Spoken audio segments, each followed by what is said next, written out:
shirkan ballaaran oo uu gudoominayay madaxweynaha qaranka Soomaaliland Mudane Muuse Bihi Cabdi oo wehelinayo madaxweyne ku-xigeenka Soomaaliland Mudane Cabdiraxmaan Cabdilaahi Ismaaciil Saylici ayaa caawa kulan muhiim ah kula qaatay qasriga madaxtooyada Soomaaliland hoggaanka axsaabta qaranka madaxweyne ku-xigeenadii hore ee Soomaaliland siyaasiyiin iyo madaxda ururada bulshada rayidka kulankan uu madaxweynuhu isugu yeedhay axsaabta qaranka madaxweyne ku-xigeenadii hore iyo ururada bulshada rayidka ayaa ujeedadiisu ahayd sidii wadajir iyo isku duubni loogu wajihi lahaa arrimaha ku gadaaman qabsoomidda doorashooyinka golayaasha deegaanka iyo wakiilada waxaanay hoggaanka axsaabta qaranku muujiyeen muhiimadda ay leedahay qabsoomidda doorashooyinku si loo xaqiijiyo geeddi-socodka dimuqraadiyadda Soomaaliland iyo in meesha laga saaro caqabadaha hortaagan qabsoomidda doorashooyinkaasi isla markaana lagu diyaarin lahaa jawi ay doorashooyinku ay ku qabsoomi karaan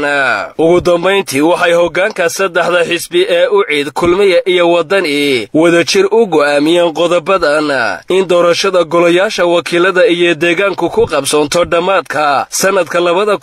2019 in si wadajir ay uga wada howlgalaan xalinta iyo dhammaystirka wax kastoo ku xidhan qabsoomidda doorashada in si niyad sameeya loo sii wado wadatashiga iyo wadahadallada saddexda guddi ee xisbiyada qaranka in wixii caqabada ee soo kordho laga wada tashado kulankaasi ayaa ku dhammaaday jawi degan Axmed Saki Daahir Xasan warbaahinta qaranka Soomaaliland qasriga madaxtooyada Soomaaliland ee Hargeysa.